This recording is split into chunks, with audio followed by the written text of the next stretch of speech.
Khaldun destaca que el desarrollo de esta facultad depende del ejercicio activo del conocimiento, especialmente el diálogo, la discusión y la argumentación.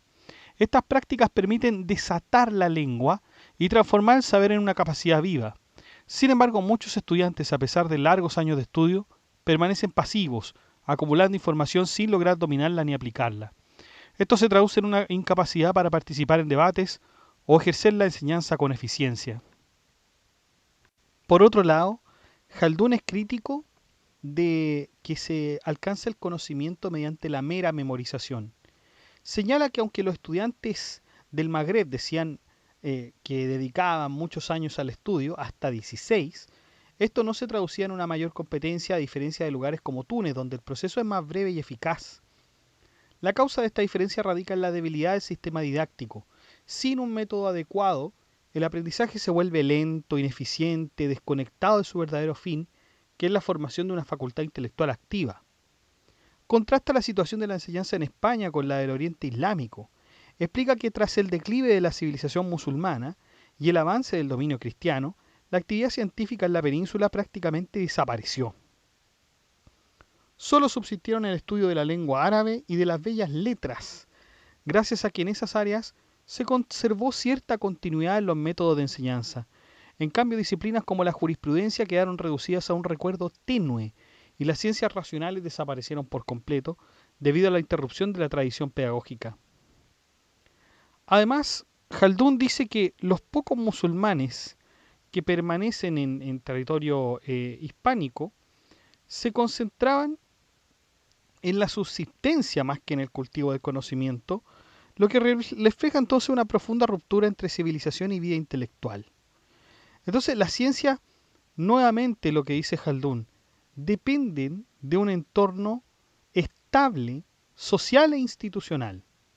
De otra forma, va a ser muy difícil que esto se pueda sostener y que se pueda transmitir incluso. En contraste, en Oriente la tradición de la enseñanza se ha mantenido viva. Aunque antiguas ciudades como Bagdad, Basora y Kufa sufrieron decadencia, fueron reemplazadas por otros centros que continuaron promoviendo el saber. Regiones como Persia, Jorasán y Transoxiana, junto con el Cairo, mantuvieron una vida urbana activa y una población numerosa, condiciones que permitieron preservar y expandir las ciencias.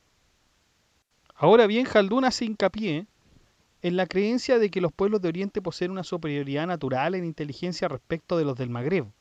Explica que esta opinión surge al observar el mayor desarrollo de la ciencia y de la arte en Oriente, lo que lleva a pensar erróneamente en una diferencia esencial entre los seres humanos de ambas regiones.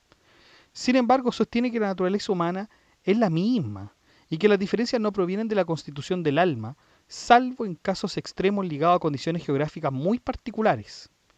La verdadera causa de la superioridad oriental reside en el grado de civilización y en la influencia de la cultura.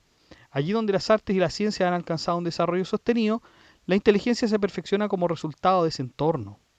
Khaldun nos señala que este fenómeno tiene relación obviamente con la vida sedentaria y urbana, en la cual los individuos adoptan normas de conducta, equilibrio y orden en todos los aspectos de la vida, en la alimentación, en la vivienda, la religión, las relaciones sociales y las prácticas cotidianas. Estas formas de vida organizadas y transmitidas como artes de generación en generación moldean el alma y fortalecen sus capacidades. La práctica constante de actividades estructuradas, en ese sentido, desarrolla la inteligencia y facilita la adquisición de nuevos conocimientos. Entonces, a partir de ello, hay un ejercicio constante de las artes y este ejercicio constante fortalece el intelecto, ya que dejan impresiones duraderas en el alma. Y estas impresiones configuran facultades que aumentan la claridad del entendimiento y la agilidad mental. De este modo, la inteligencia se perfecciona por la práctica y la experiencia, no por una supuesta superioridad innata. Khaldun compara al habitante de la ciudad con el del desierto, para mostrar que las diferencias de capacidad responden al entorno cultural. El citadino, el hombre de la ciudad, habituado a normas, técnicas y formas de vida organizadas, desarrolla habilidades que el hombre del desierto no ha tenido ocasión de adquirir. Y esto puede generar la impresión de una inferioridad natural que Khaldun rechaza explícitamente, señalando que ha conocido beduinos con gran inteligencia y juicio. El mismo error se comete al comparar orientales y occidentales. La mayor destreza de los primeros de la enseñanza y las artes se debe a un grado de civilización y no a una diferencia esencial en la naturaleza humana. Así, Khaldun concluye que las capacidades intelectuales dependen de las condiciones sociales y culturales y no de una constitución distinta del alma, como se confirma en el Corán, la Sura 35, versículo primero. Dios añade a la creación lo que le place. Vamos ahora entonces con el capítulo tercero. Las ciencias se multiplican donde la civilización y el desarrollo social alcanzan un gran progreso. Dado que la enseñanza es un arte, como acabamos de establecer, su existencia depende de las condiciones propias de las grandes ciudades, donde la población, el lujo y la organización social permiten que las artes se perfeccionen y se multipliquen. Khaldun explica que el cultivo de las ciencias surge una vez que las necesidades básicas de subsistencia han sido satisfechas. Solo entonces los hombres pueden dedicarse a actividades superiores como el estudio y la investigación. Por esta razón, en los entornos rurales o poco desarrollados no existen las condiciones necesarias para el desarrollo del conocimiento, lo que obliga a quienes desean instruirse a trasladarse a centros urbanos. Khaldun recuerda ejemplos como los de Bagdad, Córdoba, Kairuán, Basora y Kufa, donde la prosperidad permitió un florecimiento extraordinario de las ciencias y una intensa actividad intelectual. Sin embargo, cuando estas ciudades entraron en decadencia y sus poblaciones se dispersaron, las ciencias también desaparecieron de esos lugares. Bajo ese respecto, Khaldun analiza el caso del Cairo. En su tiempo, para Khaldun, el Cairo era como el principal foco del saber, gracias a su larga tradición de estabilidad, población numerosa y civilización consolidada. Allí las artes y la enseñanza han alcanzado un alto grado de desarrollo, confirmando que el conocimiento florece donde existe una base social sólida que lo sustente.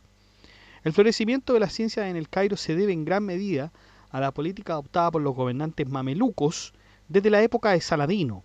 Estos dirigentes, conscientes de la inestabilidad del poder y de la posible pérdida de sus bienes, establecieron instituciones como colegios, conventos y centros de enseñanza financiados mediante el sistema de Waqf, consiste en una donación perpetua destinada a fines religiosos o educativos.